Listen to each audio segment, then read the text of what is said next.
Hello everyone, welcome back to another lecture. और आज जो हम चैप्टर कर रहे हैं, हम चैप्टर 3 कर रहे हैं आपकी बुक का, उसको हम एंड कर देंगे। आज जो हम टॉपिक्स डिस्कस करेंगे वो होंगे time development of state function, और हम फंक्शंस ऑफ जो ऑपरेटर्स के फंक्शंस होते हैं उनकी बात करेंगे। तो let's just dive right into it. तो I have been actually kind of lying to you. अभी तक मैंने जितने भी आप लोगों को लेक्चर लिए हैं, आप लोगों को वेव फंक्शंस के बारे में बताया है, तो मैं आपसे ना छोटा सा एक झूठ बोलता रहा हूँ। क्या झूठ बोलता रहा हूँ? मैं आज तक वेव फंक्शन को ये लिखता आ रहा हूँ कि हमारा जो वेव फंक्शन है साई, उसको मैं सिर्फ और सिर्फ पोजीशन का फंक्शन लिखता आ रहा हूँ। और मैं आप लोगों को ये कहता हूँ कि वो इस तरीके से एक पोजीशन का एक फंक्शन है। लेट्स सपोज इस तरीके से, ठीक है। प्रोबेबिलिटी तो नेगेटिव नहीं हो सकती, लेकिन वेव फंक्शन जो साई ऑफ एक्स है, इट कैन बी नेगेटिव। लेकिन असल में जो साई होता है ना, Sai of x, it's not actually just a function of position. ये जो पार्टिकल का वेव फंक्शन है ना, ये टाइम में चेंज हो सकता है। इनफैक्ट प्रोबेबिलिटी भी टाइम में चेंज हो सकती है। वो हम देखेंगे कि कब वेव फंक्शन टाइम में चेंज होता है, कब प्रोबेबिलिटी टाइम में चेंज होती है, कब दोनों टाइम में चेंज होते हैं। तो असेंशियली क्या है कि लेट सपोज अगर ये wave function T equal zero पे है ना, तो हो सकता है कुछ देर बाद इस पार्टिकल का वेव फंक्शन बदल जाए और ये वेव फंक्शन कुछ इस तरीके से बन जाए, यानी उसकी कहीं और होने की प्रोबेबिलिटी बढ़ जाए। फिर मैंने बिल्कुल वैसे ही बना दिया, बस थोड़ा सा बड़ा करके। लेकिन लेट्स सपोज कि पहले जहां उसके होने की प्रोबेबिलिटी मैक्सिमम थी, अब वहां होने की प्रोबेबिलिटी उसकी मिनिमम हो जाए, और दूसरी जगह पे होने की प्रोबेबिलिटी उसकी मैक्सिमम हो जाए। Let's suppose T equals 2 second के बाद इस तरह हो जाए। तो wave function can not only depend on time, it cannot only depend on position, but it can also depend on time। तो मैं आपसे ये बात झूठ बोलता आ रहा हूँ, लेकिन इसलिए कि जो वेव फंक्शन की जो टाइम डिपेंडेंस है ना, जब हम स्मॉलर जब हम क्वांटम मैकेनिक्स, स्मॉलर तो नहीं कहना चाहिए, जब हम लोअर लेवल पर क्वांटम मैकेनिक्स स्टडी करते हैं, वो बहुत बेसिक सी है। तो अभी हम देखेंगे कि वो टाइम डिपेंडेंस किस तरीके की, और हम देखेंगे कि हर वेव फंक्शन की टाइम डिपेंडेंस बिल्कुल एक जैसी है। और वो प्रोबेबिलिटी के अंदर, क्योंकि हम लोग ज्यादातर स्टेशनरी स्टेट्स का जिक्र करते हैं, वो भी मैं बताऊंगा क्या होती है, वो प्रोबेबिलिटी के अंदर कोई इतना खास असर पैदा ही नहीं करती हैं। तो लेट्स से, तो अगर वाकई ऐसा है कि हमारा जो वेव फंक्शन है वो टाइम पे डिपेंड करता है, तो फिर इसकी टाइम के साथ चेंज होने वाली कोई इक्वेशन भी तो होगी ना। तो when ever something changes with time, so when ever something changes with time, there is an equation, there is an equation. जैसे एक पार्टिकल है, उसकी जो पोजीशन है वो टाइम में चेंज करती है। कौन सी इक्वेशन है? जैसे पार्टिकल्स होते हैं, आम क्लासिकल पार्टिकल्स होते हैं, इनके तो वेव फंक्शंस होते हैं ना। क्वांटम पार्टिकल, क्लासिकल पार्टिकल की तो पोजीशन होती है, जो कि पार्टिकल अगर इधर जा रहा है तो हम इसका यहाँ पर पोजीशन है, यहाँ पर टाइम है, तो हम इसका पोजीशन एंड टाइम ग्राफ बना सकते हैं, ठीक है। यानी इस तरीके का मतलब है कि इसकी आगे जाता जा रहा है टाइम में। तो इसके लिए कौन सी इक्वेशन होती है? इसके लिए हमारे पास एफ इक्वल एम ए होती है। और अगर ए को मैं लिखूं D square X by D T square, तो वो होती है M D square X by D T square equals F. ठीक है, तो ये हमारे पास क्लासिकल पार्टिकल्स के लिए ये इक्वेशन होती है, जो क्लासिकल पार्टिकल्स की पोजीशन की टाइम एवोल्यूशन बताती है। लेकिन हमारे पास तो पोजीशन मालूम करना ही नामुमकिन है, हम किसी पोजीशन की प्रोबेबिलिटी मालूम कर सकते हैं। यानी हमारे पास अब क्वांटम मैकेनिक्स के अंदर जो बेसिक क्वांटिटी होती है वो साई होती है। तो साई की जो टाइम एवोल्यूशन है वो क्या चीज बताएगी, यानी जो हमारे पास क्वांटम वेव फंक्शन है उसकी टाइम एवोल्यूशन क्या चीज बताती है। क्वांटम वेव फंक्शन की जो टाइम एवोल्यूशन है वो हमें ये इक्वेशन बताती है, और इसको हम श्रोडिंगर इक्वेशन कहते हैं, आई एच बार। और ये बहुत इंपॉर्टेंट इक्वेशन है, ये आप सब ने बाय हार्ट याद रखनी है हमेशा। I H bar partial by partial T, तो ये टाइम में सेकंड ऑर्डर नहीं है unlike classical, is equals to, लेकिन पोजीशन में सेकंड ऑर्डर है, वो हैमिल्टोनियन के अंदर होता है, इज इक्वल्स टू एच। फिर एच हमारा ऑपरेटर है साई एक्स ऑफ टी। तो ये वो इक्वेशन है जो क्वांटम मैकेनिक्स को गवर्न करती है, क्वांटम मैकेनिक्स में चीजों के टाइम के साथ चेंज होने को गवर्न करती है। और इधर हैमिल्टोनियन जो है ये हमारा एनर्जी ऑपरेटर है। तो हैमिल्टोनियन को हम किस तरीके से लिख सकते हैं? इसको लिख सकते हैं P square over two M, ये काइनेटिक एनर्जी है, प्लस पोटेंशियल एनर्जी, ठीक है। और इसको मैं पोजीशन का फंक्शन बना लेता हूँ, और हमें पता है कि पी स्क्वायर हम इसके अंदर अगर डालें तो ये टोटल इक्वेशन बन जाएगी minus H bar square over two M D square by D x square plus V of X, ठीक है। तो ये पार्शियल डिफरेंशियल इक्वेशन है, क्योंकि इसके अंदर टाइम पे डिपेंडेंस भी, और अगर हम एज की एक्सप्लिसिट फॉर्म पुट कर दें तो इसके अंदर पोजीशन पर डिपेंडेंस भी हमारे पास पार्शियल बाय पार्शियल एक्स भी, यानी पोजीशन के साथ डेरिवेटिव भी आ रहा है। तो this is a partial differential equation, और इसको हम कहते होते हैं टाइम डिपेंडेंट, क्योंकि ये टाइम पे डिपेंड कर रही है ना, टाइम डिपेंडेंट श्रोडिंगर इक्वेशन। इसको TDSE भी कहते हैं, और मैं ये बार बार इसका जो एक्रोनिम है ये यूज करूंगा, TDSE, ठीक है। तो इसको, ये टाइम डिपेंडेंट श्रोडिंगर इक्वेशन है, वन ऑफ द नहीं बल्कि most important equation in quantum mechanics. पूरी क्वांटम मैकेनिक्स इसी पे गवर्न होती है। और लेकिन इसका मसला ये है कि ये एक पार्शियल डिफरेंशियल इक्वेशन है। ये क्यों मसला है हमारे लिए कि पार्शियल डिफरेंशियल इक्वेशन है? मसला ये है कि we don't know how to solve, we don't know how to solve PDEs। तो फिर क्या किया जाए? अगर हमें ये नहीं पता कि हमें PDE सॉल्व नहीं करनी आती, तो हम वो वाला काम करेंगे जो हम किस में करते हैं, हम आप लोगों के उसमें ये काम करते हैं, क्या कहते हैं, EMT में ये काम करते हैं। जब हमने लैप्लास इक्वेशन स्टडी की थी, तो जब एक फंक्शन एक से ज्यादा वेरिएबल पे डिपेंड करता है, तो हम कह देते हैं कि इसको हम दो फंक्शंस का मल्टीपल बना रहे हैं, और वो दोनों अलग अलग वेरिएबल्स पे डिपेंड करेंगे, यानी कि टू तो इसको टू ईज आवर प्रॉब्लम, तो हम ऐसे फंक्शंस बस अज्यूम करेंगे जो इस टाइप के होंगे। तो let's assume that psi of xt, psi of xt ना इस फॉर्म का है, psi of xt is of the form phi of x and t of t, यानी psi जो है ना, हमने इसको दो फंक्शंस के अंदर तोड़ दिया है, जिसमें से एक फंक्शन सिर्फ x पे डिपेंड करेगा, एक फंक्शन सिर्फ टाइम पे डिपेंड करेगा। ये हम क्यों कर रहे हैं ये हम देखेंगे।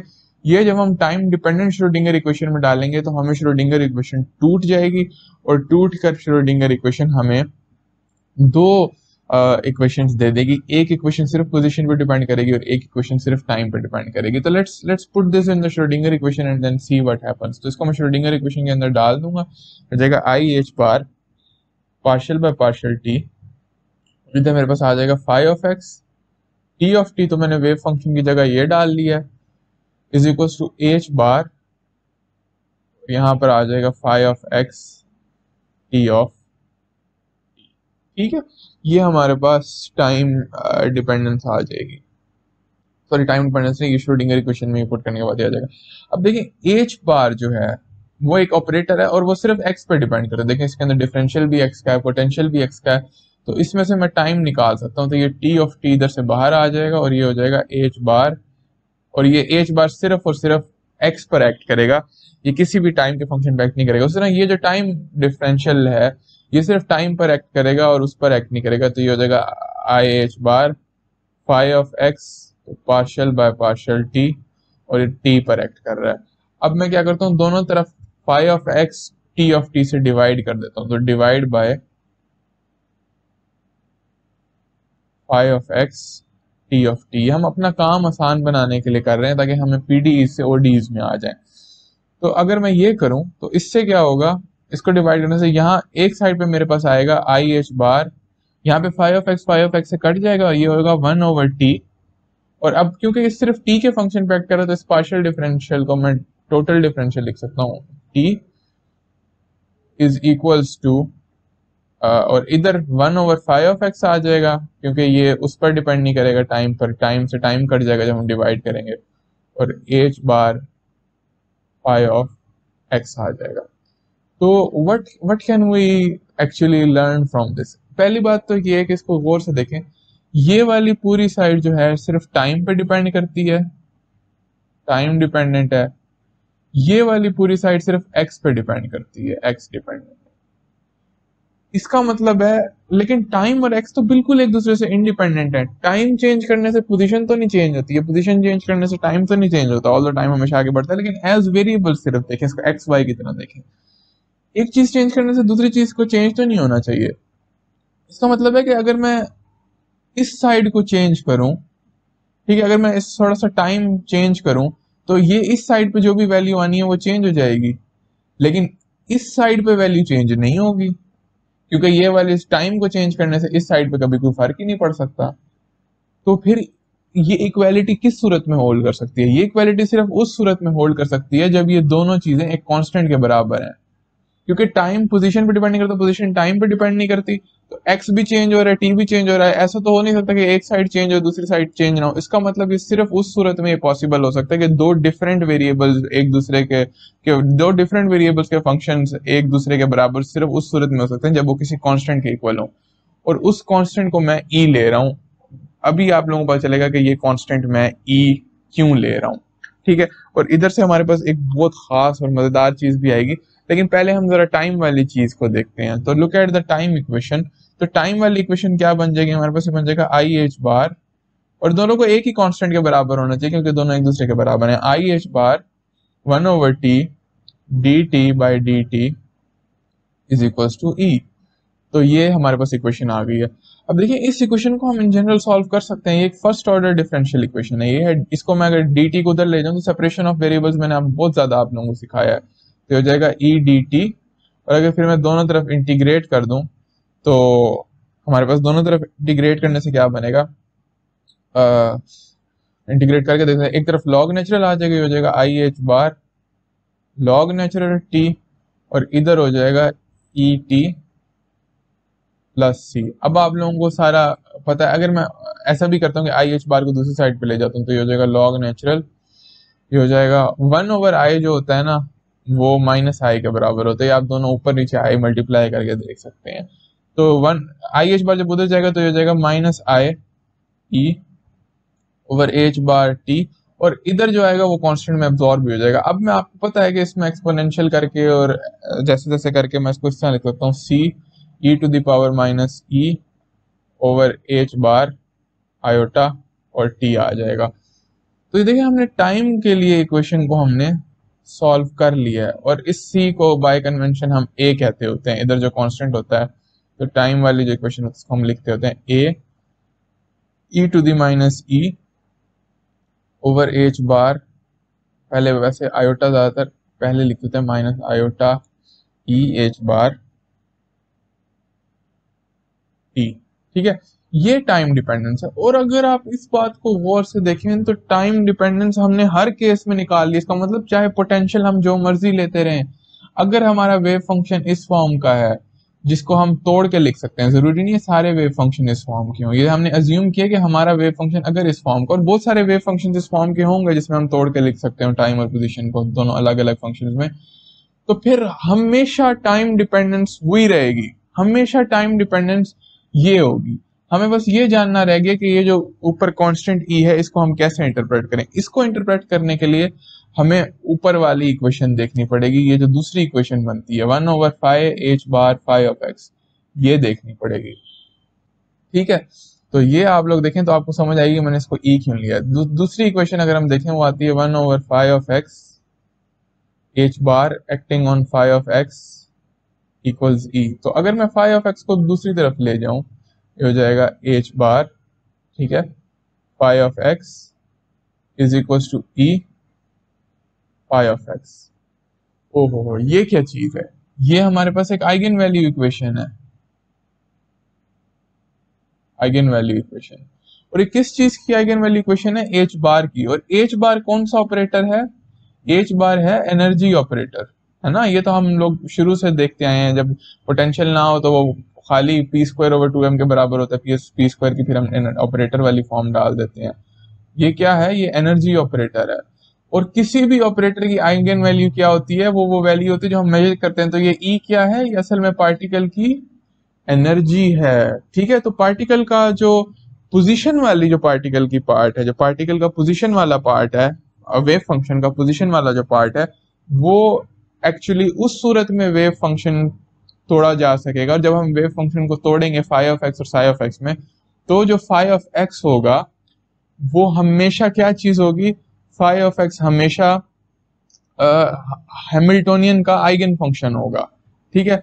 और ई जो होगी वो फिर एनर्जी होती है। तो हमने ई को इंटरप्रेट कर दिया, यानी टाइम डिपेंडेंस तो हम हमेशा इस तरीके से लिख सकते हैं, लेकिन फाई ऑफ एक्स को हमेशा हमें सॉल्व करना पड़ेगा, यानी फाई ऑफ एक्स को हमेशा हमें ढूंढना पड़ेगा, क्योंकि हैमिल्टोनियन जो होता है वो इस फॉर्म को होता है। अगर मैं हैमिल्टोनियन को खोल के लिखूं, ये होता है -h बार² /2m D square by D x square, अब मैं फाइव को अंदर मल्टीप्लाई करा रहा हूँ, फाइव ऑफ एक्स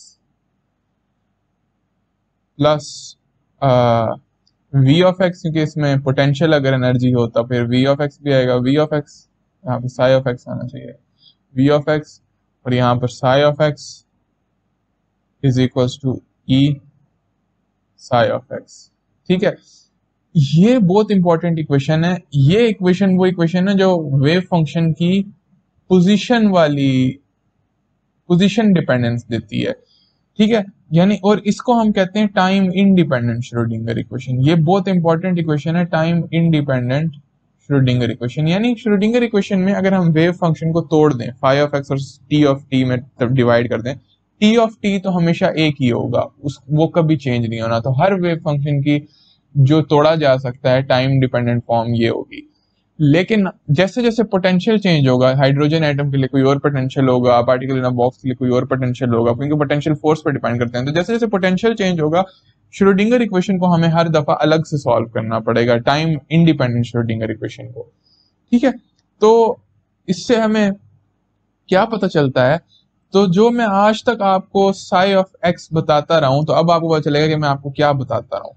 अच्छा, साई ऑफ एक्स टी अब हम अगर लिखें तो वो है फाई ऑफ एक्स और टी ऑफ टी, और टी ऑफ टी हमने इन जनरल सॉल्व कर लिया है। साई ऑफ एक्स हमें, फाई ऑफ एक्स हमें पता है किस तरह आएगा, फाई ऑफ एक्स इस इक्वेशन को सॉल्व करके आएगा। ठीक है ना, एच फाई इक्वल्स ई फाई। इसको भी टाइम इंडिपेंडेंट श्रोडिंगर इक्वेशन कहते हैं, एच बार को खोल के लिख दें तब भी इसको टाइम इंडिपेंडेंट श्रोडिंगर इक्वेशन कहते हैं। ठीक है, तो phi of x T of T, और इधर हम फिर लिख सकते हैं टी ऑफ टी की अगर मैं फॉर्म पुट कर दूं तो ये आ जाएगा A phi of x e to the power minus E over H bar T. और ये जो ई ओवर एच बार है ना, इसको ओमेगा भी कहते होते हैं काफी बार। तो ई ओवर एच बार को डिफाइन किया जाता है कि ओमेगा, क्योंकि इसके जो यूनिट्स होते हैं वो पर सेकंड के होते हैं, ज्यादातर वो फ्रीक्वेंसी होती है, तो इसको फिर हम ओमेगा यानी किसी एंगुलर फ्रीक्वेंसी बना देते हैं, इसके यूनिट्स देखकर ये किया जाता है। ठीक है, ई ओवर एच बार के यूनिट्स पर सेकंड के आते हैं इसलिए। तो दिस इज इट, यानी कि अभी तक मैं आप लोगों से झूठ तो बोलता आया हूं, तो लेकिन मैं आप लोगों से क्या झूठ बोलता आया हूं, लेकिन आप अगर ये देखें कि t इक्वल 0 पर अगर आप इस इक्वेशन को देखें तो t इक्वल 0 पर साई ऑफ x 0 हो जाता है। तो साई ऑफ x 0 जो है वो है a फाई ऑफ x के बराबर, क्योंकि ये 1 के बराबर हो जाएगा। तो मैं आपको आज तक जो वेव फंक्शंस देता आया हूं ना, मैं आप लोगों को फाई ऑफ एक्स देता आया हूं और मैं ये कहता आया हूं कि ये पूरा वेव फंक्शन है। असल में वो पूरा वेव फंक्शन नहीं होता, वो असल में जो मैं आपको देता आया हूं हमेशा साई ऑफ एक्स, वो मैं असल में आपको सिर्फ उसका पोजीशन वाला पार्ट बताता आया हूं, और हम हमेशा से पोजीशन वाले पार्ट को यूज करके प्रोबेबिलिटीज भी निकालते आए हैं, और पोजीशन वाले पार्ट को यूज करके एवरेजेस भी निकालते आए हैं।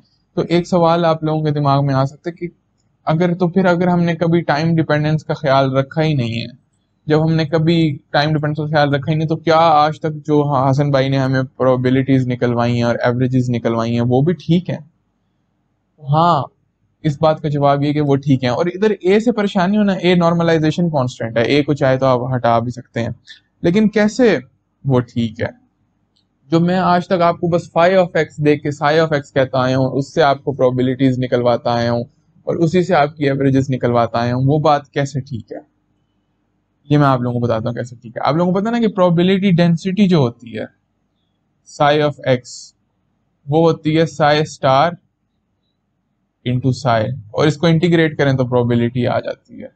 लेकिन अब देखें, अगर मैं पूरा वेव फंक्शन भी लूं ना, यानी मैं साई स्टार की टाइम डिपेंडेंस भी लूं, यानी एक्स ऑफ टी लिखूं इधर भी और इधर भी साई एक्स ऑफ टी लिखूं, और फिर मैं इनकी पूरी पूरी फॉर्म पुट करूं, तो इसकी पूरी पूरी फॉर्म पुट करके देखें जरा होता क्या है। साई स्टार की जगह ये लिखूंगा, ठीक है, फाई ऑफ एक्स इधर आ जाएगा, ए स्टार इधर ए स्टार आ जाएगा, ठीक है, फाई स्टार ऑफ एक्स हो जाएगा, और ई की पावर में, अब देखिए मैं टाइम इंडिपेंडेंस भी साथ इंक्लूड कर रहा हूं, ई की पावर में प्लस आयोटा भी आना है, सॉरी, तो ई की पावर में plus iota E over H bar t आ जाएगा, टी वेरिएबल है बाकी कांस्टेंट है, और साई ऑफ एक्स टी की जगह हम वही चीज डाल देंगे, ए फाई ऑफ एक्स और E to the power minus I E over H bar T.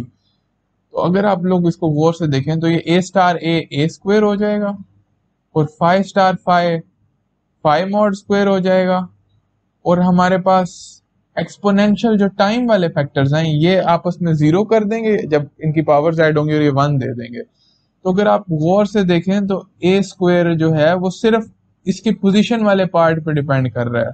जो प्रोबेबिलिटी है पार्टिकल की वो टाइम में चेंज नहीं हो रही है, सिर्फ और सिर्फ पार्टिकल की क्या चीज चेंज हो रही है, सिर्फ और सिर्फ पार्टिकल की प्रोबेबिलिटी पोजीशन से चेंज हो रही है। वेव फंक्शन टाइम में भी चेंज हो रहा है और पोजीशन में भी चेंज हो रहा है, लेकिन प्रोबेबिलिटी सिर्फ पोजीशन से चेंज हो रही है। ठीक है, तो इसका मतलब है मैं अभी तक आप लोगों से जो काम करवाता आया हूँ, जो एवरेजेस निकलवाता आया हूँ, अब ये आप लोगों का होमवर्क है कि आप लोगों ने प्रूव करना है कि ए जो है वो भी साई ए साई लिखे, यानी कि मैं इसको पूरे के पूरे वेव फंक्शन के ऊपर इंटीग्रेट करूं, वेव इस तरह साई स्टार ए साई डी एक्स करूं, या फिर मैं इसको सिर्फ इसके पोजीशन वाला पार्ट जो फाई है उसके ऊपर इंटीग्रेट करूं, फाई स्टार ए, और ए इधर जनरल कोई भी ऑपरेटर है जिससे हमने एवरेज लेनी है, तो ये दोनों आपस में एक दूसरे के बराबर आते हैं। तो इससे आपको ये भी पता चलेगा कि अभी तक बेशक मैं आपको फाई ऑफ एक्स देता आया हूं और उसको साई ऑफ एक्स कहता रहा हूं, लेकिन मैंने सही किया है, क्योंकि इन दी एंड जो एवरेजेस हैं और पोजीशन और प्रोबेबिलिटीज हैं वो टाइम पे डिपेंड नहीं करती हैं। अच्छा, अब जब कोई चीज टाइम पे डिपेंड नहीं करती है, जब कोई चीज हमारे पास टाइम पे डिपेंड नहीं करती है तो वो क्या होती है, स्टेशनरी होती है। स्टेशनरी का मतलब होता है रुकी हुई, थमी हुई। तो ना जब साई ऑफ एक्स टी इस तरह का हो ना कि उसको फाई ऑफ एक्स और टी ऑफ टी की फॉर्म में लिखा जा सके, जिधर फाई ऑफ एक्स जो होता है वो इस इक्वेशन से आता है और टी ऑफ टी जो होता है वो हमें हमेशा पता होता है, वो e to the power minus iota e over h bar t होता है। ऐसे वेव फंक्शन को हमेशा स्टेशनरी स्टेट कहते होते हैं। This is a stationery state.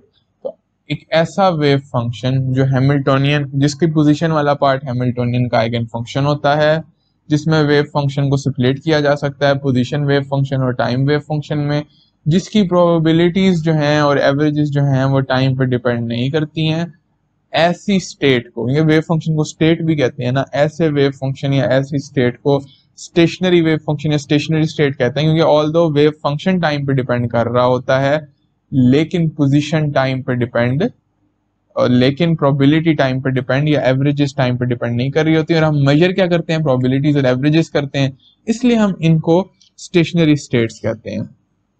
ठीक है, तो लेट्स सी कि अभी तक जो हमने चीजें प्रॉब्लम सॉल्व की हैं उनमें अगर मैं टाइम डिपेंडेंस ऐड करूं तो क्या होता है। आप लोगों को मैंने फ्री पार्टिकल का कहा था, जब मैंने आपको झूठ बोला था कि फ्री पार्टिकल जो होता है उसका मैंने खाली साई ऑफ एक्स दिया था, तो अब मैं सच बोलने लगा हूं। तो जो सच ये है कि मैंने आपको साई ऑफ एक्स 0 दिया था, यानी मैंने बस आपको फाई ऑफ एक्स दिया था, और मैंने कहा था कि ये किस चीज के बराबर है, e टू दी आयोटा के एक्स के बराबर है। ठीक है, इसको मैंने e टू दी आयोटा के एक्स कहा था ना, तो इसको अगर e टू दी आयोटा के एक्स कहा था, तो अब इसका जो टोटल वेव फंक्शन होगा, ये फ्री पार्टिकल की एग्जांपल है, फ्री पार्टिकल। और हमें ये पता है, और हमें ये भी पता है कि ये जो फ्री पार्टिकल का वेव फंक्शन है ये वाकई हैमिल्टोनियन का आइगन फंक्शन है, यानी एक स्टेशनरी स्टेट है। जब कोई फंक्शन हैमिल्टोनियन का आइगन फंक्शन होगा तो वो स्टेशनरी स्टेट होगी। तो इसके लिए फिर मैं क्या लिख सकता हूं, इसके लिए इसका जो टोटल टाइम वाली फॉर्म होगी वो क्या होगी। अब हमें पता है कि जो टोटल टाइम वाली फॉर्म होती है वो हम कुछ भी नहीं करते, बस फाई ऑफ एक्स को हम उसके साथ टी ऑफ टी जोड़ के लिख देते हैं, यानी हम इसके साथ a लिख देंगे, फाई ऑफ एक्स लिख देंगे और e to the minus iota, और अब मैं e ओवर h बार की जगह ओमेगा यूज कर लेता हूँ क्योंकि मैंने आपको कहा हुआ है कि ये ओमेगा के बराबर है। तो फाई ऑफ एक्स अगर मैं इसकी जगह फ्री पार्टिकल का पुट करूं तो ये आ जाएगा e टू दी आयोटा के एक्स और e to the minus iota omega T, और ये हमारे पास किस चीज के बराबर हो जाएगा, ये हो जाएगा a और e टू दी आयोटा के एक्स माइनस ओमेगा टी हो जाएगा। ठीक है, यानी ये इसकी टाइम डिपेंडेंस भी मैंने इसके अंदर ऐड कर दी है। तो अब आप लोगों को थोड़ी थोड़ी फील आ रही होगी कि इसमें इसमें अब ज्यादा वेव लाइक भी ये लग रहा है, क्योंकि अगर आप इसको पहले यूलर फॉर्मूले से मैं खोल के लिख देता हूँ, इसको यूलर फॉर्मूले से खोल के लिखूंगा तो ये हो जाएगा कॉस के X minus omega T plus iota sine K X minus omega T. और देखें आप लोगों ने अगर चैप्टर 2 मैकेनिक्स का सेकेंड ईयर पढ़ा हुआ है तो आपको पता है कि किसी वो जो वेव होती है हमारे पास, कोई भी जो वेव होती है उसका जो फंक्शन होता है वो इसी टाइप का होता है, A sine K X minus omega T वाली फॉर्म का होता है। और कोई भी फंक्शन अगर आपके पास F of X minus V T वाली फॉर्म का, तो आपको पता है वो फंक्शन टाइम में आगे जा रहा होता है, यानी वो एक वेव की तरह आगे जा रहा होता है। तो हमें ये भी इस टाइम डिपेंडेंस डाल के हमें ये पता चलेगा कि पार्टिकल का जो वेव फंक्शन है वो एक वेव है जो टाइम में आगे की तरफ जा रही है, एक ट्रेन की तरह वो वेव आगे की तरफ चलती हुई जा रही है। ठीक है, तो हमारे पास ये टाइम डिपेंडेंस, यानी अगर आपको कभी भी मैं वेव फंक्शन दूं साई ऑफ एक्स 0 दूं और मैं कहूं कि वो फाई ऑफ एक्स के बराबर है, चाहे फिर वो मैं आपको ये दे दूं ए साइन के एक्स दे देता हूं, मैं आपको कहता हूं कि मुझे इसकी टाइम वाली फॉर्म बताओ, अगर इसकी मैं एनर्जी दे देता हूं, इसकी एनर्जी लेट सपोज इसकी एनर्जी है एच बार ओमेगा, मैं आपको पार्टिकल की एनर्जी भी दे देता हूँ, क्या याद करेंगे, मैं आपको कहूंगा पार्टिकल की एनर्जी है एच बार ओमेगा, उसका वेव फंक्शन है साइन ऑफ के एक्स, मुझे इसकी टाइम डिपेंडेंस बताओ। आप टाइम डिपेंडेंस कैसे बताएंगे, आप कहेंगे साई ऑफ एक्स टी जो होता है वो होता है phi of x T of T के बराबर, और इधर बस आपने कुछ भी नहीं करना, अगर नॉर्मलाइजेशन कांस्टेंट पहले ही है तो फिर आपको टी ऑफ टी के अंदर जो ए है वो लिखने की जरूरत नहीं है, तो आप लिखेंगे ए साइन के एक्स, और इधर आप बस लिखेंगे e to the minus iota E over H bar T, और जो एनर्जी बताई होगी ना वेव फंक्शन की, आपने वो एनर्जी इसके अंदर सब्स्टिट्यूट कर देनी है। इस तरह का कोई न्यूमेरिकल आ सकता है, यानी ये हो जाएगा e टू द आयोटा, ई की जगह एच बार ओमेगा डालेंगे, एच बार से एच बार कट जाएगा ओमेगा टी, यानी कुछ भी नहीं करना आपको। अगर ये पता है ना कि वेव फंक्शन पोजीशन पे कैसे डिपेंड करता है, आपने बस e to the power minus E over H bar T multiply कर देना है और कुछ भी नहीं करना। यही तो फायदा होता है स्टेशनरी स्टेट्स का। लेकिन हर स्टेट स्टेशनरी नहीं होती है, जरूरी नहीं है कि हर प्रॉब्लम के लिए ऐसा हो कि आप अपने वेव फंक्शन को इस तरह तोड़ सकें। सिर्फ जब आप अपने वेव फंक्शन को इस तरह तोड़ते हैं, वो उसका पोजीशन पार्ट और टाइम पार्ट में तब्दील करते हैं, वो तब जाके स्टेशनरी स्टेट बनती है, वरना आपका वेव फंक्शन स्टेशनरी स्टेट नहीं होता। फिर उसको हैंडल करने का और तरीका होता है, लेकिन हमारे लिए अच्छी बात यह है कि अभी हमने कोई भी ऐसा वेव फंक्शन से डील नहीं करना, ना ही कोई भी अभी रिसेंटली कोई ऐसा प्रॉब्लम आ रहा है हमारे पास जिसमें जो है ना हमें कुछ इस तरह करना पड़े कि हमें ऐसा वेव फंक्शन से डील करना पड़े जिसको तोड़ा नहीं जा सकता। तो जितने भी आपके प्रॉब्लम होंगे उसमें यही करेंगे, यानी जब आपके जो टीचर्स करेंगे ना हमेशा क्वांटम मैकेनिक्स में, आपके पास कोई भी प्रॉब्लम होगा ना, टीचर्स जो है ना बस ये time independent Schrodinger equation solve करते होते हैं, और वो समझते हैं कि सबको पता है कि जैसे ही मुझे टाइम डिपेंडेंस चाहिए होगी, पूरा वेव फंक्शन चाहिए होगा, तो स्टूडेंट्स जो हैं वो इसके साथ ई का ये फैक्टर लगा के टाइम डिपेंडेंस निकाल सकते हैं। तो ये स्टूडेंट्स से अज्यूम किया जाता है, लेकिन उनको बताया नहीं जाता कि हम आपसे एक्सपेक्ट कर रहे हैं। तो आप जो मेरे स्टूडेंट्स हैं उन्होंने हमेशा याद रखना है कि टीचर्स हमेशा time independent Schrodinger equation solve करते हैं, और वही अज्यूम करते हैं कि जब भी टाइम डालने की जरूरत पड़ेगी तो स्टूडेंट्स को पता होगा कि बस ई का एक फैक्टर लगाना है। ठीक है, तो इसलिए आप जो श्रोडिंगर इक्वेशन ज्यादातर देखते हैं वो ये वाली होती है, हालांकि असल में जो असल इंपॉर्टेंट फॉर्म है श्रोडिंगर इक्वेशन की वो ये टाइम डिपेंडेंट वाली फॉर्म है, ये फुल श्रोडिंगर इक्वेशन है। ठीक है, सॉरी ये जो इसके ऊपर जो लिखी हुई है ये फुल श्रोडिंगर इक्वेशन है। ठीक है, तो आप लोगों ने ये बात हमेशा मेरी याद रखनी है, आप मेरे अच्छे स्टूडेंट्स हैं इसलिए मैं आप लोगों को बारीकियां बता देता हूँ क्वांटम मैकेनिक्स की। चलें हम अपना फाइनल और लास्ट टॉपिक करते हैं। इसमें से कोई न्यूमेरिकल इंपॉर्टेंट नहीं है, बस ये बात पता होना जरूरी है कि अगर आपको फाई ऑफ एक्स दिया जाए तो आपने Sai of x and T कैसे निकालना है, बहुत आसान है। ठीक है, तो let's talk about functions of operators. अगला जो हमारा फाइनल टॉपिक है वो है फंक्शंस ऑफ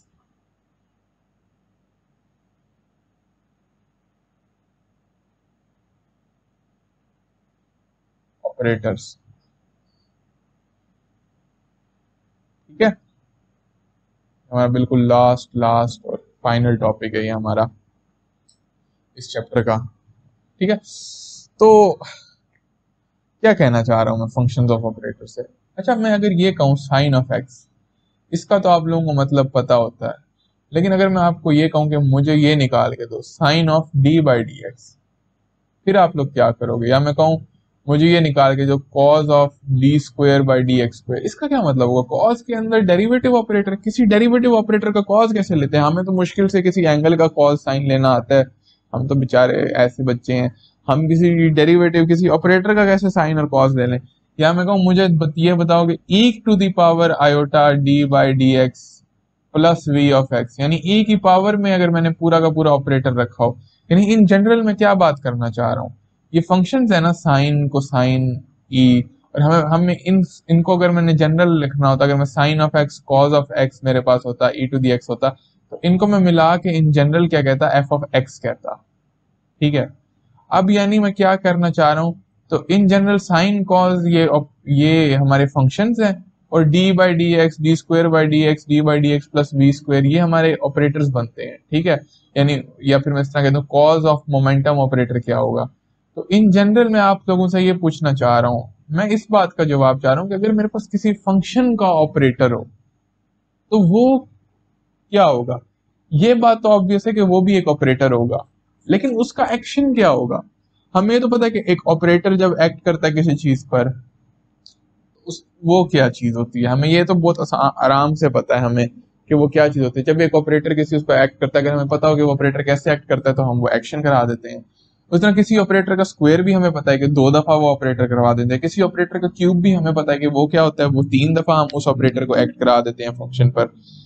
लेकिन हमें ये नहीं पता कि इन जनरल अगर फंक्शन हो, पावर्स भी तो एक फंक्शन ही है ना, किसी ऑपरेटर का स्क्वायर लेना क्यूब लेना वो, लेकिन हमें पता है कि उसको कैसे हैंडल करना होता है। लेकिन हमें ये नहीं पता अगर हमारे पास एक फंक्शन हो जनरल किसी ऑपरेटर का, तो उसको कैसे हैंडल करते हैं। तो मैथमेटिशियंस ने ना हमें ये बताया हुआ है कि किसी भी ऑपरेटर का जब आपके पास फंक्शन होता है ना, तो उसको आपने किस तरीके से हैंडल करना है। उसको आपने जो है ना किसी भी ऑपरेटर का, फॉर एनी ऑपरेटर, तो मैं आपको पहले e to the power x के लिए करके दिखाता हूँ। e to the power x जो होती है उसकी टेलर सीरीज क्या होती है, e to the power x की टेलर सीरीज होती है 1 plus x square over 2 factorial plus x cube over 3 factorial plus and so on.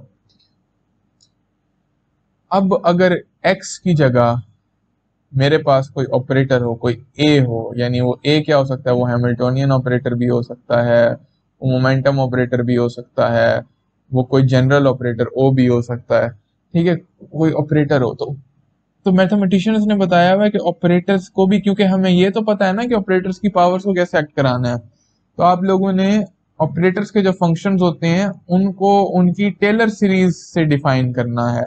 यानी ये हो जाएगा 1 प्लस ए, यानी e टू द पावर कोई ऑपरेटर जो होगा वो होगा 1 प्लस ए स्क्वायर, यानी 2 दफा वो ऑपरेटर एक्ट करवाओ प्लस 2 फैक्टोरियल प्लस 3 दफा वो ऑपरेटर एक्ट करवाओ divided by 3 factorial plus and so on. इस तरीके से ऑपरेटर्स के फंक्शंस बनाए जाते हैं और ऑपरेटर्स के फंक्शंस होते हैं। ठीक है, यानी कि लेट सपोज अगर मेरे पास ए जो है वो डेरिवेटिव ऑपरेटर होता है, कोई भी ऑपरेटर ले सकते हैं, लेकिन अगर ये डेरिवेटिव ऑपरेटर होता और मुझे कोई कहता है e की power d by D x किस चीज के बराबर होगा, तो मैथमेटिशियंस ने डिफाइन किया कि ये बराबर होगा 1 plus T by D X plus D square by D X square into 1 over 2 factorial plus and so on. तो जब भी मैं इस पर कोई फंक्शन अप्लाई करवाऊंगा तो ये उसके ऊपर इन्फिनिट डेरिवेटिव ऑपरेटर्स अप्लाई करता जाएगा, यानी 1 भी एक्ट करेगा, डी बाई डी एक्स भी एक्ट करेगा, डी स्क्वेयर भी प्लस 3 भी।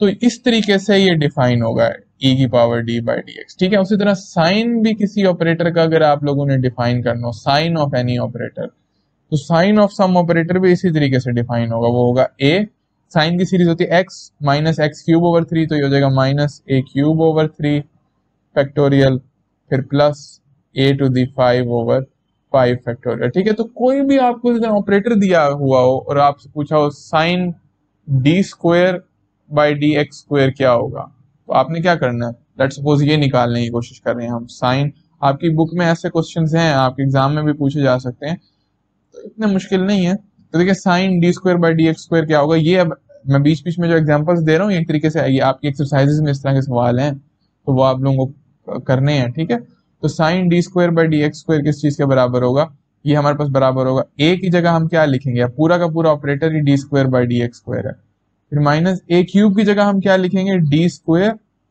बाई डी एक्स स्क्वायर का क्यूब। क्यूब का मतलब होगा कि D square by D x square को आपने 3 दफा एक्ट कराना है, यानी ये 6 आ जाएगा ओवर 3 फैक्टोरियल फिर +5 नहीं लिखते तो टेक्निकली ये क्या बन जाएगा, ये बन जाएगा d² / dx² +1/3 फैक्टर। ऑल्दो ये एक इन्फिनिट ऑपरेटर का सम बन गया, लेकिन आपको ये तो समझ आ गया कि अगर अप्लाई करना हो up to first order up to second order तो आप किस तरह अप्लाई करेंगे। ठीक है, ये 3 यानी d² ऑपरेटर को 3 बार अप्लाई करने का मतलब है कि आप d6 ऑपरेटर अप्लाई कर दें, तो इसलिए मैंने इसको d6/dx6 लिख दिया। आपके बुक में इस तरह के सवाल हैं, आपने करने हैं, और ज्यादातर पूरा के पूरा लिखने की जरूरत नहीं होती है। आप इसको लिख सकते हैं, क्या लिख सकते हैं आप इसको लिख सकते हैं हमेशा पहले फर्स्ट ऑर्डर सेकंड ऑर्डर तक आप इसको लिख सकते हैं। तो मैं अब आप लोगों को होमवर्क दे रहा हूँ, आप लोगों की एक्सरसाइज में भी इस तरीके के क्वेश्चन है, लेकिन एक मैं भी दे देता हूँ, यानी 1 plus sign d²x/dx² minus plus कर लेते हैं प्लस कॉस d/dx जो है ये किस चीज के बराबर होगा, और ये कहाँ तक आपने करना है, अप टू सेकंड ऑर्डर आपने इसको खोलना है। तो ये आपका होमवर्क है, कुछ नहीं करना, टेलर सीरीज खोलनी है। टेलर सीरीज आप लोग 3 फंक्शन हैं जिसकी टेलर सीरीज आप लोगों को सारी जिंदगी याद होनी चाहिए, साइन, कॉस और एक्सपोनेंशियल, और बेशक किसी की ना याद रखें, साइन, कॉस और एक्सपोनेंशियल की टेलर सीरीज आपको हमेशा याद होनी चाहिए।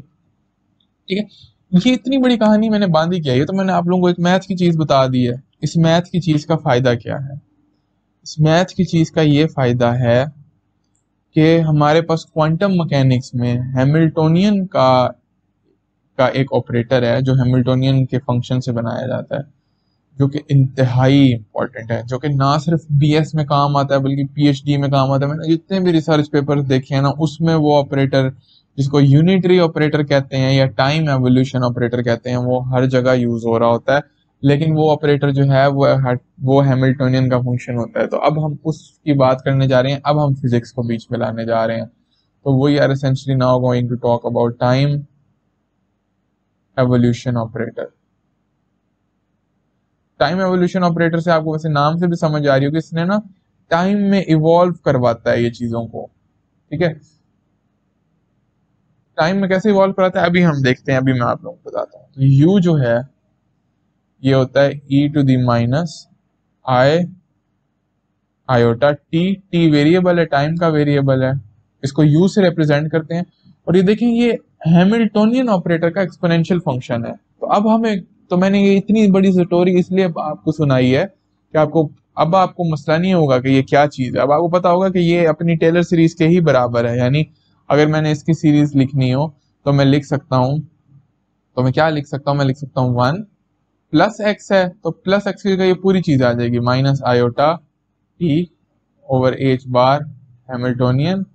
ठीक है, प्लस x² 2 है, x² जब हम लेंगे तो आयोटा का स्क्वायर होगा तो वो -1 हो जाएगा, और h का स्क्वायर हो जाएगा h², t² और हैमिल्टोनियन ऑपरेटर का स्क्वायर, तो up to so on second order ये इस तरीके से चलता है। ठीक है, मैं आप लोगों को सच बता रहा हूँ, ये इतना इंपॉर्टेंट ऑपरेटर है कि मैंने क्वांटम फील्ड थ्योरी कर ली है। ठीक है, मतलब quantum field theory MPhil PhD में पढ़ाई जाती है, तो मैंने परवेश साहब को मेरा प्रोजेक्ट था, मैंने क्वांटम फील्ड थ्योरी की है, उसके अंदर ये ऑपरेटर इतना ज्यादा मैंने यूज किया, इतना ज्यादा, बल्कि मैंने तो ये ऑपरेटर पढ़ा ही नहीं हुआ था क्वांटम मैकेनिक्स में, मैंने फील्ड थ्योरी करते हुए ऑपरेटर सीखा। आपकी तो बुक इतनी अच्छी है, उसमें पहले ही ये ऑपरेटर दिया हुआ है। तो सबसे ज्यादा मैंने ये ऑपरेटर यूज किया, डायसन सीरीज बनाने के लिए ऑपरेटर यूज होता है, बहुत मजे का ऑपरेटर है। इसके साथ वैसे एक दो चीजें और भी लग जाती हैं उस टाइम, टाइम एवोल्यूशन ऑपरेटर के साथ हम टाइम ऑर्डरिंग ऑपरेटर भी एक लगाते होते हैं क्यूएफटी में, लेकिन खैर मतलब आपको भी पता होना चाहिए कि बहुत बहुत इंपॉर्टेंट चीज है ये। अच्छा, हम इसका इनवर्स भी डिफाइन कर सकते हैं। इसका इनवर्स मैं कह सकता हूं कि इसका इनवर्स होगा e⁻i t/h हैमिल्टोनियन। क्यों इसका इनवर्स होगा, इनवर्स का ये काम होता है ना, किसी भी ऑपरेटर का जो इनवर्स होता है वो तब उसका इनवर्स होता है जब वो उस पर एक्ट करे तो वो आइडेंटिटी ऑपरेटर दे दे। आइडेंटिटी ऑपरेटर क्वांटम मैकेनिक्स में इस तरह 1 करके लिखते होते हैं। तो हम देखते हैं कि क्या होता है। अब ये अगर मैं u इनवर्स को u से मल्टीप्लाई करा दूं तो ये एक्सपोनेंशियल की पावर ऐड हो जाएंगी, ये e की पावर 0 आ जाएगा, लेकिन 0 ऑपरेटर होगा तो उसको हमें आइडेंटिटी ऑपरेटर लिखना पड़ेगा। 0 e की पावर 0 जो होगा वो 1 ऑपरेटर बनेगा, लेकिन 1 ऑपरेटर आइडेंटिटी ऑपरेटर को ही कहते हैं जो कुछ भी नहीं करता किसी के साथ। ठीक है, तो ये हमारे पास, क्योंकि ऑपरेटर का जवाब नंबर नहीं आ सकता जब तक वो किसी अपने आइगन फंक्शन पे एक्ट ना करे, तो ये हमारे पास इसका जवाब आ जाएगा। ठीक है, तो हम यानी कि दूसरा एक ऑपरेटर बना सकते हैं u इनवर्स, जिसको हम इनवर्स टाइम एवोल्यूशन ऑपरेटर कह सकते हैं। और ये E to the power plus iota T over H bar Hamiltonian के बराबर होता है। अच्छा, मैंने ये तो कहा ये बहुत इंपॉर्टेंट है, ये है वो है, क्यों है ये इंपॉर्टेंट? अगला सवाल यही बनता है ना। ये इंपॉर्टेंट इसलिए है कि लेट सपोज चाहे आपका वेव फंक्शन स्टेशनरी हो चाहे वेव फंक्शन स्टेशनरी ना हो, लेकिन अगर आपको अपना वेव फंक्शन सिर्फ और सिर्फ t इक्वल 0 पे पड़ा है ना, ये पता है कि आपका वेव फंक्शन t इक्वल 0 पे क्या है। अब जरूरी नहीं है कि ये अगर स्टेशनरी हो तो फिर तो आपको पता है अगर ये साई ऑफ एक्स 0 है तो वो फाई ऑफ एक्स के ही बराबर है, ठीक है, यानी ये हैमिल्टोनियन का वो है, हैमिल्टोनियन का क्या है, आइगन फंक्शन है। लेकिन अगर हैमिल्टोनियन का आइगन फंक्शन ना हो तो फिर आपको पता है कि आप इसकी जो टाइम एवोल्यूशन निकालनी हो, टाइम एवोल्यूशन निकालना हो, तो फिर आप इसको सीधा e to the power minus E over H bar से नहीं निकाल सकते, फिर कोई और मेथड होगा। तो ये जो यूनिटरी ऑपरेटर है ना, ये टाइम एवोल्यूशन यू ऑपरेटर है, ये अगर आप इस पे एक्ट करा देना, यानी इस पे मैं यू एक्ट कराऊं, आपको पता है यू ऑपरेटर जो है ये टाइम का फंक्शन है, यानी इस पर यू ऑफ टी में एक्ट करवाऊं, इन अदर वर्ड्स मैं इस पर ये फंक्शन एक्ट करवाऊं E to the iota T over H bar into Hamiltonian psi of x 0, तो ये पता है क्या करता है, ये आपको ये टी एक्ट कराने से psi of X of T दे देता है। यानी चाहे आपका वेव फंक्शन स्टेशनरी स्टेट हो चाहे वो स्टेशनरी स्टेट ना हो, ये आपको इन जनरल टाइम एवोल्यूशन बताता है। ये आपको बताता है अगर आपके पास कोई जनरल वेव फंक्शन है, एक तो तरीका ये आप श्रोडिंगर इक्वेशन को सॉल्व करें, ये लेकिन उससे भी ज्यादा बेहतर तरीका है कि आप यूनिटरी ऑपरेटर अपने वेव फंक्शन के ऊपर अप्लाई कर दें, तो वो यूनिटरी ऑपरेटर क्या करता है, ये टाइम में इवॉल्व करवा देता है। यानी टाइम एवोल्यूशन ऑपरेटर से आप समझ आ रही है टाइम एवोल्यूशन क्या करता है। आपके पास अगर साई एफ एक्स 0 पर हो, टाइम टी इक्वल 0 पर अगर आपके पास अपना वेव फंक्शन हो, टाइम एवोल्यूशन ऑपरेटर का ये काम होता है जब वो उस पर एक्ट करता है तो वो उसको एट टाइम टी कैलकुलेट कर देता है, और वो टी आप इसके अंदर जो अपनी मर्जी से चाहे वो पुट कर सकते हैं, तो ये फॉर ऑल टाइम्स वो वेव फंक्शन दे देता है। ये इतना अच्छा और जबरदस्त ऑपरेटर है, इससे अच्छा ऑपरेटर क्या हो सकता है। आपको सिर्फ एक टाइम पे अपना वेव फंक्शन पता है, वो ये ऑपरेटर कहता है मुझे अप्लाई कर दो, मैं हर टाइम पे बता दूंगा कि क्या हो रहा था। तो इससे अच्छा तो कोई ऑपरेटर हो ही नहीं सकता, और इसीलिए ये इतना इंपॉर्टेंट ऑपरेटर है, ठीक है। अच्छा, मैं आप मुझे कह सकते हैं मैं कैसे मान लूं कि साई ऑफ एक्स टी जो है, साई ऑफ एक्स 0 पर अगर मैं ये चीज इससे मल्टीप्लाई करा दूं तो ये पूरा वाकई ये बन जाता है, ये मैं कैसे मान लूं, ये एक अच्छा सवाल है। अब हम ये चीज प्रूव करने जा रहे हैं और इसी प्रूफ पर हमारा लेक्चर एंड हो जाएगा। तो इस चीज का मैंने प्रूफ देना है। प्रूफ में क्या चीज करना चाह रहा हूं, स्टेटमेंट क्या है मेरी, स्टेटमेंट मेरी ये है कि साई ऑफ एक्स टी जो है वो बराबर होता है E to the power minus iota T over H bar Hamiltonian psi of x 0 के। ये हमारे पास स्टेटमेंट है जिसको हमने प्रूव करना है। अब इस स्टेटमेंट को हम प्रूव कैसे करेंगे, बहुत आसान है, बिल्कुल भी मुश्किल नहीं है। श्रोडिंगर इक्वेशन तो हम एज अ पोस्टुलेट लेके चलेंगे, हमें ये पता है श्रोडिंगर इक्वेशन तो ठीक है। तो let's start with quantum mechanics से बहुत सारे प्रूफ इस तरह होते हैं, तो इसको देख लें। पार्शियल, वैसे मुझे ये नहीं पता कि इतने छोटे लेवल पर, मतलब आप लोगों के लेवल पर ये कितना काम आएगा प्रूफ, लेकिन जो मैंने हायर लेवल पर क्वांटम मैकेनिक्स देखी उसमें तो तकरीबन सारे प्रूफ इस तरीके से होते हैं। अच्छा, Sai of x T Schrodinger equation यही कहती है ना, time dependent general Schrodinger equation अगर हम लें, क्योंकि मैंने आप लोगों को ये कहा है कि जरूरी नहीं है कि स्टेशनरी स्टेट हो, स्टेशनरी स्टेट जरूरी है फिर हम वो एच फाइव टाइम्स ई फाइव लेते हैं, लेकिन जनरल हम स्टार्ट करेंगे general time dependent Schrodinger equation से, क्योंकि टाइम इंडिपेंडेंट इसी का स्पेशल केस है। तो ये माइनस आई एच बार नहीं, I H bar partial by partial T बराबर होता है हमारे पास H psi of X of T के, ठीक है। अगर मैं आयोटा एच बार को उधर ले जाऊं और आयोटा को ऊपर ले जाऊं तो ये बराबर होता है Sai partial by partial t psi of x T. मैं प्रूव कर रहा हूँ, ठीक है, हमारी स्टेटमेंट को भी आप लोगों को नजर आ जाएगा।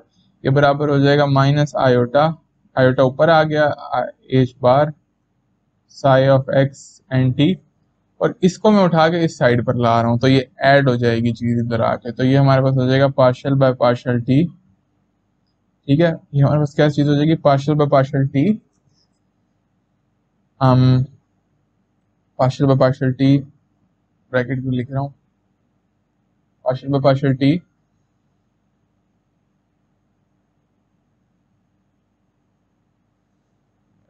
रेजर सही से काम नहीं कर रहा, कम ऑन यार। Partial by partial t psi of x t plus iota over H bar psi of x t is equals to 0। ठीक हो गया, ये हमने लिख लिया।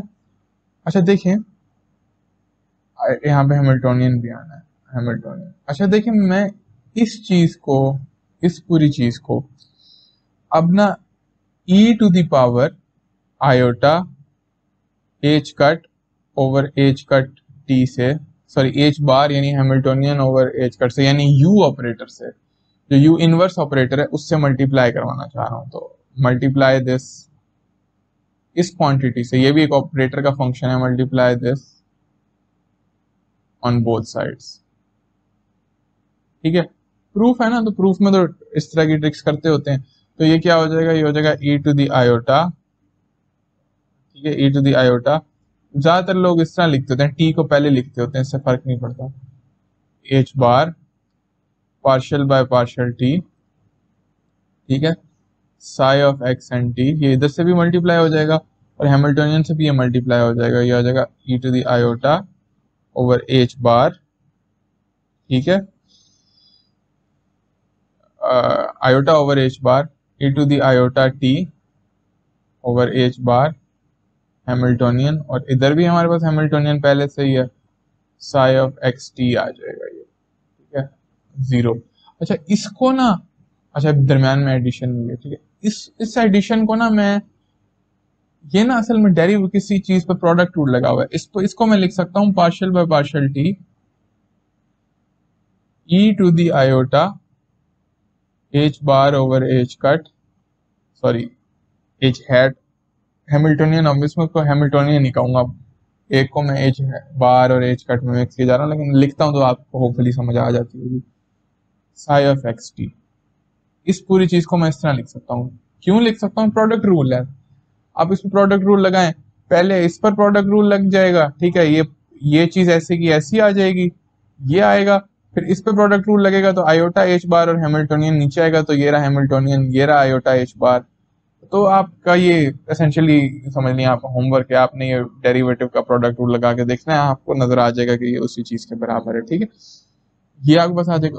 इसका क्या मतलब हुआ, जब किसी चीज का टाइम डेरिवेटिव 0 हो तो वो चीज टाइम में क्या होती है, कांस्टेंट होती है, लेकिन ये क्योंकि सिर्फ टाइम में कांस्टेंट होगा, पोजीशन पे कांस्टेंट होने की जरूरत नहीं है, तो ये कांस्टेंट के बराबर होगा e to the minus iota h bar h hat over H bar Hamiltonian over H bar t psi of x t is equal to c of x, क्योंकि कांस्टेंट तो आना है, लेकिन वो कांस्टेंट सिर्फ टाइम में कांस्टेंट होगा, क्योंकि इसका टाइम डेरिवेटिव 0, अगर पोजीशन डेरिवेटिव 0 होता तो सी ऑफ टी लिखता मैं, क्योंकि फिर ये चीज बेशक पोजीशन में कांस्टेंट होती लेकिन टाइम में कांस्टेंट ना होती। अब इसका change in rate of change in time जो है वो 0 है, तो मैं इसको सी ऑफ एक्स लिखूंगा। और let's try to find out कि सी ऑफ एक्स क्या है। सी ऑफ एक्स लेने के लिए मैं इसमें अगर टी को टी 0 के बराबर डाल दूं तो पहली चीज 1 हो जाएगी, और ये साई ऑफ एक्स टी क्या आ जाएगा मेरे पास, ये साई ऑफ एक्स 0 हो जाएगा साई ऑफ एक्स टी की जगह, और ये सी ऑफ एक्स के बराबर हो जाएगा, यानी सी ऑफ एक्स किस चीज के बराबर है, साई ऑफ एक्स 0 के बराबर है।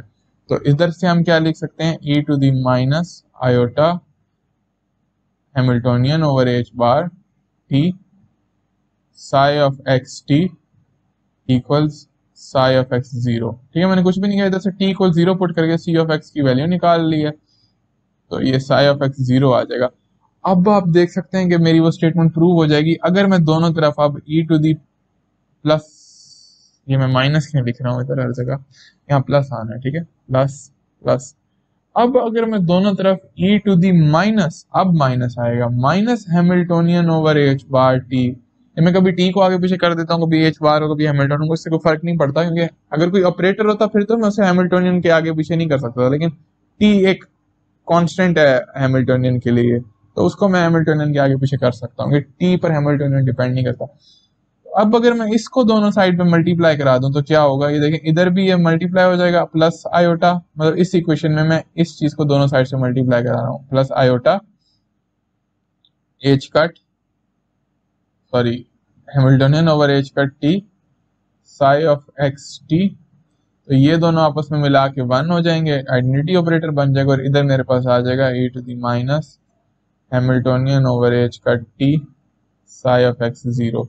तो देख लें जो स्टेटमेंट मैं प्रूव करने चला था बहुत इंपॉर्टेंट स्टेटमेंट है, psi of x t is equals to e to the minus iota, अब देखिए मैं टी पहले लिख रहा हूँ, ये कोई फर्क नहीं पड़ता, हैमिल्टोनियन साई ऑफ एक्स 0। तो ये देखें ये हमने प्रूव कर दिया है कि जब साई ऑफ एक्स 0 पर ये ऑपरेटर एक्ट करे जिसको हम टाइम एवोल्यूशन ऑपरेटर भी कहते हैं, तो क्या होता है, हम at time t in general हम आगे निकल जाते हैं। ये हमें टाइम में अपने वेव फंक्शन की एवोल्यूशन बताता है, ठीक है।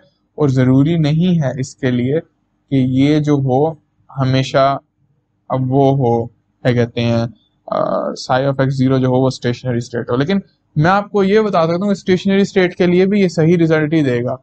कैसे सही रिजल्ट देगा, तो उसके लिए वैसे हमें इसको यूज करना भी थोड़ा सा आ जाएगा। चलिए इसको यूज करना भी देख लेते हैं और इसको स्टेशनरी स्टेट के लिए भी देख लेते हैं, ठीक है। तो यानी कि अगर मेरे पास psi of X of T हो, तो पहली बात इसको यूज करने के लिए आप इसको इस फॉर्म में यूज नहीं कर सकते। किसी भी ऑपरेटर को यूज करने के लिए आपको उसकी टेलर सीरीज खोलनी पड़ेगी। तो उसकी टेलर सीरीज खोलते हैं, उसकी टेलर सीरीज होगी 1 minus iota T over H cut, Hamiltonian आ जाएगा इधर, फिर minus H cut square 1 over H cut square, ठीक है।